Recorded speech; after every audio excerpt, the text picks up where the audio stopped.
एक व्यस्त शहर के दिल में, जहां गाड़ियों के हॉर्न और राहगीरों की चहल पहल की गूंज थी, वहीं एक युवा लड़का, रोहन, एक खूबसूरत लड़की, अनिका, को देखकर मंत्रमुग्ध हो गया। उनकी नजरें भीड़ भरी सड़क के पार मिली, और उसी क्षण एक अनकही चिंगारी रोहन के दिल में जल उठी। रोहन पहली नजर में ही अनिका पर मोहित हो गया। उसकी चमकती मुस्कान और मीठी हंसी में एक ऐसी गर्माहट और अपनापन था जिसने रोहन को भीतर तक छू लिया। उसे ऐसा महसूस हुआ मानो उनकी आत्माएं किसी पिछले जन्म से एक दूसरे को पहचानती हों।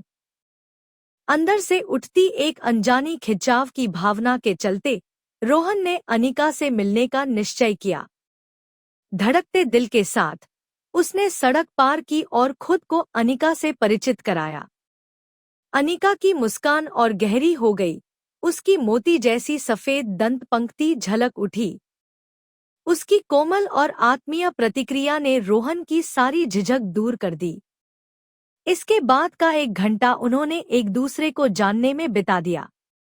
उनकी बातचीत इतनी सहज थी, जैसे कोई मीठी नदी बह रही हो। रोहन को पता चला कि अनिका को भी किताबें पढ़ने का शौक था और उसे शहर की अनजानी गलियों की खोजबीन करना पसंद था। वे दोनों एक दूसरे की बुद्धिमानी और हाजिर जवाबी से आकर्षित होते गए, और उनकी हंसी उस भीड़ भरी सड़क पर गूंज उठी। जैसे जैसे सूरज डूबने लगा और शहर पर सुनहरी रोशनी बिखरने लगी, रोहन को महसूस हुआ कि वह इस शाम को यूं ही खत्म नहीं होने देना चाहता।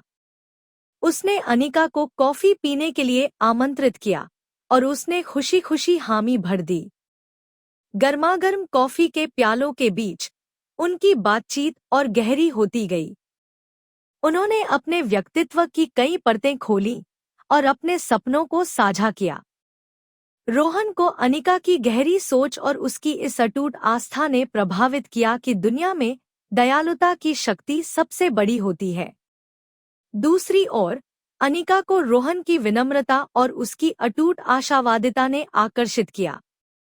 जैसे जैसे रात गहराने लगी, उनके बीच एक सुकून भरी चुप्पी छा गई, जिसे बस कॉफी कपों की हल्की खनक और शहर की दूर दूर तक फैली हलचल की ध्वनि भर रही थी। उस खामोशी में रोहन ने एक ऐसी शांति महसूस की जो उसने पहले कभी नहीं की थी।